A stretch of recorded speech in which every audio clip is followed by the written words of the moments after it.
Hello students, welcome to Edutab. जय हिंद। So guys, this is Deepak here. And guys, आपको पता है कि जैसे आपका यूपीएससी पीएफओ का जो एग्ज़ाम है, इस साल कभी भी नोटिफिकेशन इसकी आ सकती है। तो आपके इसी एग्ज़ाम की प्रिपरेशन करने के लिए हमने यानी कि एडुटैब ने आपके लिए एक सीरीज स्टार्ट करी थी, जिसमें हमने ऑलरेडी मैक्सिमम चीज़ें जो है वो डिस्कस कर ली हैं। तो जिसने अगर वो वीडियोज़ वो लेक्चर्स नहीं देखे हैं किसी भी सब्जेक्ट के, तो पहले ज़रूर उनको देखें। ठीक है, क्योंकि यहाँ पे ये सीरीज़ के थ्रू जो है वो हम आपको डिटेल में एमसीक्यूज़ बताते हैं। डिटेल में एमसीक्यूज़ बताने के आपके दो पर्सपेक्टिव रहते हैं। फर्स्ट, कि आपका जो है वो सिलेबस वाला पार्ट कंप्लीट हो जाता है। सेकंड, कि आपको ये आइडिया हो जाता है कि आपके एग्जाम में क्वेश्चन किस तरह से पूछे जाएंगे। तो ये सारी चीज़ें जो है वो आपकी यहाँ पर कवर अप होती हैं। वैसे ही हमने इंडियन इकोनॉमी की जो है वो शुरुआत करी थी। काफ़ी चीज़ें हम ऑलरेडी डिस्कस कर चुके हैं। मिनिमम चीज़ें जो है अब हमारी पेंडिंग है। तो जिन्होंने अगर वो चीज़ें नहीं देखी हैं, वो लेक्चर्स नहीं देखे, तो ज़रूर पहले उनको देखें, क्योंकि हम ये क्रोनोलॉजी वाइज, ये सीरीज़ वाइज ही जो है वो हम इसको डिस्कस कर रहे हैं, यानी कि टॉपिक वाइज हम आपके साथ डिस्कस कर रहे हैं। तो जैसे जैसे टॉपिक आपके आगे के चलते हैं, वैसे वैसे हम जो है वो आपके लिए जो है वो ये इकॉनमी से रिलेटेड चीज़ें लेकर आते हैं। आज का जो हमारा टॉपिक रहेगा वो इन्फ्लेशन की टर्म से रिलेटेड रहेगा, कि जो भी इंपॉर्टेंट टर्म्स होती है इन्फ्लेशन में, ठीक है, उनसे रिलेटेड जो क्वेश्चंस हैं वो हम आपके साथ डिस्कस करेंगे। क्योंकि आपको पता है इन्फ्लेशन वाला जो टॉपिक है ये आपके एग्जाम के लिए बहुत ही ज़्यादा ज़रूरी रहता है। तो चलिए चलते हैं आज के फर्स्ट क्वेश्चन की तरफ। तो हमारा फर्स्ट क्वेश्चन है यार, which term describes the situation where inflation and high unemployment occur simultaneously, कि यहाँ कौन सी सिचुएशन है। ठीक है, कि ये जो चार ऑप्शन आपको दिए हैं, तो कौन सी ऐसा ऑप्शन है जो कि ये डिस्क्राइब करता है कि वो सिचुएशन जब इन्फ्लेशन यानी कि महंगाई भी जो है वो बिल्कुल हाई है, ठीक है, और अनएम्प्लॉयमेंट भी जो है वो हाई है, यानी कि बेरोज़गारी और महंगाई दोनों जो है वो साइमल्टेनियसली हाई चल रही हैं। तो उस टर्म को हम क्या बोलेंगे। तो फर्स्ट ऑप्शन है हाइपर इन्फ्लेशन, सेकेंड है स्टैगफ्लेशन, थर्ड है डिमांड पुल इन्फ्लेशन, और फोर्थ है कॉस्ट पुल इन्फ्लेशन। तो अब यहाँ पे आपके पास चार ऑप्शन गिवन है। अगर हम सही ऑप्शन की बात करें कि जब इन्फ्लेशन और अनएम्प्लॉयमेंट, ठीक है, दोनों हाई होती हैं, तो उस चीज़ को हम बोलते हैं स्टैगफ्लेशन। ठीक है, तो स्टैगफ्लेशन क्या है कि एक इकोनॉमिक कंडीशन है जहाँ पर इकोनॉमिक ग्रोथ क्या है, स्टेगनेंट है, इन्फ्लेशन हाई है और अनएम्प्लॉयमेंट भी जो है वो आपकी हाई है। और ये जो कॉन्ट्राडिक्ट है, that usual inverse relationship between inflation and unemployment, जिसको हम किसके थ्रू एक्सप्लेन करते हैं, फिलिप्स कर्व के थ्रू। तो ये भी बहुत इंपॉर्टेंट है फिलिप्स कर्व। फिलिप्स कर्व आपका इन्फ्लेशन और अनएम्प्लॉयमेंट का जो है वो दर, वहाँ पे जो रिलेशन है वो डिस्क्राइब करता है। ठीक है, जैसे कि आपका सप्लाई साइड शॉक्स है, जैसे ऑयल प्राइस हाइक हो गए, है ना, पुअर इकोनॉमिक पॉलिसीज़ है या एग्जेसिव रेगुलेशंस हैं, तो ये सारे कोजेज जो हैं वो आपके स्टैगफ्लेशन के रहते हैं। अगर एग्जांपल की बात करें तो 1970s में ऑयल क्राइसिस हुआ था, जिसकी वजह से स्टैगफ्लेशन वाले हालात जो थे वो बन चुके थे काफ़ी कंट्रीज़ की इकोनॉमीज़ में। क्लियर। बात करते हैं क्वेश्चन नंबर टू की। क्वेश्चन नंबर टू है, the measure of inflation that excludes volatile items like food and fuel is called, कि आपने बताना है कि हम इन्फ्लेशन को किस तरह की, कौन सी जो है वो आपका, ये जो ऑप्शंस आपको दिए हैं, तो कैसे हम इसको जो है वो इन्फ्लेशन को मेजर कर सकते हैं। दैट एक्सक्लूड्स वॉलेटाइल आइटम्स, जैसे कि फूड और फ्यूल जो है वो आपके काउंट नहीं होंगे। तो फर्स्ट है हेडलाइन इन्फ्लेशन, सेकंड है कोर इन्फ्लेशन, थर्ड है कॉस्ट पुल इन्फ्लेशन और फोर्थ है डिमांड पुल इन्फ्लेशन।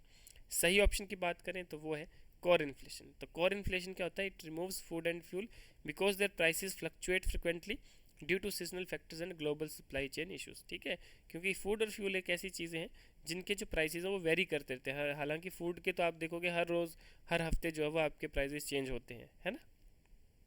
तो this is core inflation and it gives a better picture of long term inflation trends.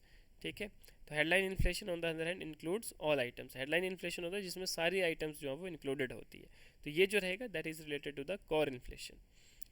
Third question की बात करते हैं। Third question is the situation where inflation slows down but remains positive is called, कि वो situation जहाँ पे inflation जो है वो स्लो डाउन तो होती है बट हमेशा पॉजिटिव जो है वो आपकी रहती है। तो अगर हम बात करें फर्स्ट ऑप्शन की, that is hyperinflation, second is disinflation, third is deflation और फोर्थ इज रिफ्लेशन। ये चार ऑप्शन आपके पास गिवन है। सही ऑप्शन की अगर हम बात करें तो वो है डिस इन्फ्लेशन। तो डिस इन्फ्लेशन का मतलब है it refers to decline in the rate of inflation, जैसे कि prices are still rising but at a slower pace. ठीक है, कि जैसे ऑयल प्राइस बढ़ तो रहे हैं लेकिन स्लोअर पेस में बढ़ रहे हैं, एकदम से महंगाई नहीं हो रही है, धीरे धीरे हो रही है। तो ये जो है वो डिफ्लेशन से अलग है। डिफ्लेशन का मतलब है कि जहाँ पर जनरल प्राइस लेवल जो है वो आपका डिक्रीज हो जाता है। ठीक है, तो डिसइन्फ्लेशन और डिफ्लेशन दोनों जो है वो अलग टर्म्स हैं। डिसइन्फ्लेशन का मतलब है कि रेट ऑफ इन्फ्लेशन जो है वो आपकी डिक्लाइन हो रही है बट स्लोअर पेस पे। बात करते हैं क्वेश्चन नंबर फोर्थ की। क्वेश्चन फोर्थ है, consider the following statement regarding headline inflation, headline inflation से रिगार्डिंग आपने बताना है कौन सी स्टेटमेंट आपकी करेक्ट है। तो फर्स्ट स्टेटमेंट है कि it measures the total inflation within an economy including food and fuel prices. Second है कि it is more volatile than core inflation. Third है कि it is measured using the consumer price index. ठीक है कि ये तीन statement जो है आपके पास गिवन है। सही स्टेटमेंट की अगर हम बात करें कि कौन सी स्टेटमेंट आपकी करेक्ट है, तो सही स्टेटमेंट की बात करते हैं दैट इज ऑप्शन डी, यानी कि फर्स्ट सेकंड एंड थर्ड की ऑल स्टेटमेंट्स आर करेक्ट। कि हेडलाइन इन्फ्लेशन का मतलब है कि it includes all the items, चाहे वो फूड है, फ्यूल है, ठीक है, that make it volatile. Second है कि measured using consumer price index in India. ठीक है, हम इसको जो है वो सीपीआई के थ्रू भी इंडिया में मेजर कर सकते हैं। और कोर इन्फ्लेशन की बात करें तो ये एक्सक्लूड है, it excludes food and fuel making it less volatile than headline inflation. ठीक है, तो ये इसलिए जो है वो आपका all options all statements are correct. बात करते हैं क्वेश्चन फिफ्थ की। तो which of the following is a tool used to control inflation. कि कौन सा जो है वो इनमें से आपका टूल है जो कि यूज़ किया जाता है इन्फ्लेशन को कंट्रोल करने के लिए। फर्स्ट है इंक्रीजिंग इंटरेस्ट रेट, सेकंड है इंक्रीजिंग मनी सप्लाई, थर्ड है रिड्यूसिंग फिजिकल डेफिशिएट। तो तीन स्टेटमेंट्स आपके पास गिवन है, तीन पॉइंट आपके पास गिवन है। सही ऑप्शन की अगर हम बात करें कि कौन सा टूल यूज़ किया जाता है इन्फ्लेशन को कंट्रोल करने के लिए, तो दैट इज़ ऑप्शन बी, यानी कि फर्स्ट एंड थर्ड। कि रेजिंग इंटरेस्ट रेट्स, जैसे कि जो मॉनेटरी पॉलिसी टाइटनिंग होती है, it reduces money supply, that also control inflation. Reducing fiscal deficit limits excessive government spending, that controlling demand pull inflation. और increasing money supply leads to higher inflation, कि अगर हम money supply को increase कर रहे हैं तो ये जो है वो इन्फ्लेशन को और बढ़ाएगा, यानी कि महंगाई को और बढ़ाएगा। तो इसलिए आपका ऑप्शन टू इनकरेक्ट है, यानी कि स्टेटमेंट सेकंड जो है वो आपकी इनकरेक्ट है, और फर्स्ट और थर्ड स्टेटमेंट जो है वो आपकी बिल्कुल करेक्ट रहेगी। बात करते हैं क्वेश्चन नंबर सिक्स की। क्वेश्चन सिक्स की अगर हम बात करें तो the RBI uses which of the following instruments to control inflation. कि आरबीआई जो है वो कौन सा इंस्ट्रूमेंट यूज़ करती है इन्फ्लेशन को कंट्रोल करने के लिए। तो फर्स्ट है सीआरआर, यानी कि कैश रिजर्व रेशियो। सेकंड है ओपन मार्केट ऑपरेशंस। थर्ड है स्टैच्यूटरी लिक्विडिटी रेशियो। जो तीन चीज़ें हैं, तीन इंस्ट्रूमेंट्स यहाँ पे बताए हैं, आपको बताना है कौन सा इंस्ट्रूमेंट्स जो है वो इन्फ्लेशन को कंट्रोल करने के लिए यूज़ होता है बाय द आरबीआई। सही ऑप्शन की बात करें तो वो है ऑप्शन डी, यानी कि ऑल आर करेक्ट। तो देखिए पहला है कैश रिजर्व रेशियो। तो बैंक क्या करते हैं कि कुछ पोर्शन जो है डिपॉजिट्स का उसको अपने पास रख लेते हैं as a reserve with the RBI, which increasing CRR reducing lending which control inflation. वहीं अगर हम बात करें एसएलआर की, यानी कि स्टैच्यूटरी लिक्विडिटी रेशियो, तो amount that bank must invest in government securities, की वो अमाउंट जो कि बैंक जो है वो गवर्नमेंट सिक्योरिटीज़ में इन्वेस्ट करता है, that increasing SLR which reduces money supply, और इसकी वजह से भी क्या होता है आपका इन्फ्लेशन जो है वो आपका कंट्रोल होता है। थर्ड है ओएमओ, यानी कि ओपन मार्केट ऑपरेशंस। तो आरबीआई क्या करता है, या तो बाय करता है या सेल करता है गवर्नमेंट सिक्योरिटीज़ को ओपन मार्केट में, दैट सेलिंग सिक्योरिटीज़ जो है वो रिड्यूस करती है मनी सप्लाई को, जो कि एट द एंड इन्फ्लेशन को जो है वो कंट्रोल करता है। क्लियर। बात करते हैं क्वेश्चन नंबर सेवन्थ की। क्वेश्चन सेवन्थ की अगर हम बात करें, which type of inflation refers to an extremely high and typically accelerating rate of inflation that often exceeding double और ट्रिपल डिजिट्स पर ईयर।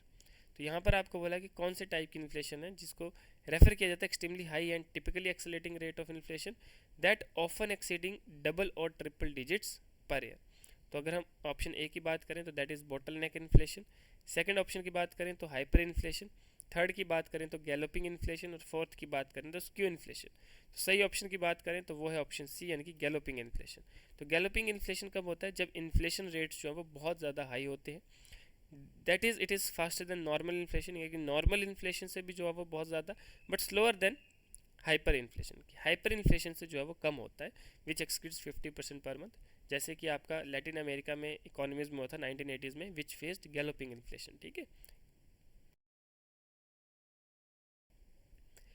चलते हैं नेक्स्ट क्वेश्चन, क्वेश्चन नंबर 8 की तरफ। क्वेश्चन 8 है inflation that occurs when the prices of some goods rise significantly while other remain stable और decrease is called. कि वो inflation बताना है आपने कि कब होता है जब प्राइसेस जो है वो कुछ गुड्स की that rise significantly but others जो है वो कम हो रहे हैं या फिर स्टेबल हो रहे हैं। कि जैसे कि अगर हम सब्जियों की बात करें, वेजिटेबल्स की बात करें, तो सीज़न के टाइम में आपका होता है कि टमाटर का रेट तो जो है वो बहुत बढ़ जाता है, लेकिन जो उस टाइम सीजनल वेजिटेबल होगी उसका रेट कम हो जाएगा या फिर वो कांस्टेंट रहेगा। तो वो कौन सी इन्फ्लेशन जो है वो कही जाएगी, तो वो कही जाएगी आपकी स्क्यू इन्फ्लेशन। कि स्क्यू इन्फ्लेशन होती है that refers to uneven inflation, जहाँ पे कुछ गुड्स की, कुछ आइटम्स की जो प्राइस है वो राइज हो जाती है, बल्कि कुछ की जो है वो कांस्टेंट रहती है या फिर रिड्यूस हो जाती है। जैसे कि हेल्थ केयर है, एजुकेशन है, हाउसिंग प्राइजेज हैं, ठीक है, इलेक्ट्रॉनिक्स है, क्लोथिंग प्राइजेज हैं, ठीक है। तो ये चीज़ें जो है वो आपकी बढ़ती घटती और स्टेबल जो है वो रहती हैं। क्लियर। बात करते हैं क्वेश्चन नंबर 9 की, यानी कि हमारे नेक्स्ट क्वेश्चन की। तो नेक्स्ट क्वेश्चन है हमारा, which of the following are causes of bottle neck inflation की, कौन सा जो है वो आपका कॉज है बॉटल नेक इन्फ्लेशन का। तो अगर हम बात करें आपके बॉटल नेक इन्फ्लेशन से रिलेटेड, तो फर्स्ट स्टेटमेंट है shortages of essential raw materials, second है transportation and logistical inefficiencies, third है rapid increase in consumer demand due to fiscal stimulus, fourth है गवर्नमेंट इम्पोज्ड सप्लाई रिस्ट्रिक्शंस। तो ये आपके पास जो है 4 स्टेटमेंट्स गिवन है, आपने बताना है कौन सी स्टेटमेंट जो है वो आपकी करेक्ट है। तो बात करें अगर हम अपनी करेक्ट स्टेटमेंट की, करेक्ट ऑप्शन की, तो वो है हमारा ऑप्शन नंबर सी, यानी कि फर्स्ट, सेकंड एंड फोर्थ। तो बोटल नेक इन्फ्लेशन के रिगार्डिंग अगर बात करें तो ये कब होती है, ये होती है due to supply side constraints, जैसे कि लैक ऑफ रॉ मटेरियल, ठीक है। तो अगर रॉ मटेरियल्स नहीं मिल रहा है, या फिर लॉजिस्टिकल प्रॉब्लम है, यानी कि ट्रांसपोर्टेशन में कोई प्रॉब्लम है, या फिर गवर्नमेंट ने जो है वो कुछ सिक्योरिटीज़, कुछ रिस्ट्रिक्शन इम्पोज किए हैं, जैसे कि टैक्स लगा दिया या ट्रेड बैरियर्स लगा दिया है ना। तो इस तरह से जो है वो आपकी जो इन्फ्लेशन होती है that is known as bottleneck inflation. तो रैपिड डिमांड जब इंक्रीज करती है that leads to demand pull inflation, ना कि बोटल नेक इन्फ्लेशन। इसलिए जो आपका स्टेटमेंट थर्ड है वो आपकी इनकरेक्ट है, और फर्स्ट, सेकंड, फोर्थ स्टेटमेंट आपकी करेक्ट है, दैट इज़ ऑप्शन सी जो है वो आपका बिल्कुल करेक्ट रहता है। तो गाइज़ ये थे कुछ आज के हमारे इंपॉर्टेंट क्वेश्चंस जो कि आपके बहुत ही ज़्यादा इंपॉर्टेंट थे इस पर्टिकुलर टॉपिक के रिगार्डिंग। तो यहाँ से क्वेश्चन अगर आता है तो डेफिनेटली इन टॉपिक से, इन पॉइंट से, इन क्वेश्चन से जो है वो आपका क्वेश्चन रिपीट हो सकता है। तो आप इनको जो है अच्छे से पढ़ें, अच्छे से इसको नोट डाउन करें, और आप चाहते हैं कि आपको इसी तरह के सेशन जो है वो मिलते रहें, तो आप हमारा चैनल सब्सक्राइब कर सकते हैं। आप हमारे साथ टेलीग्राम में जुड़ सकते हैं ताकि आपको हर एक सेशन की PDF जो है वो आपको मिले। बाकी अगर आपको ज़्यादा क्वेरीज है तो आप गिवन नंबर पर भी कॉल कर सकते हैं। तो गाइज़ आज के लिए इतना ही, मिलते हैं नेक्स्ट सेशन में, तब तक के लिए धन्यवाद, जय हिंद।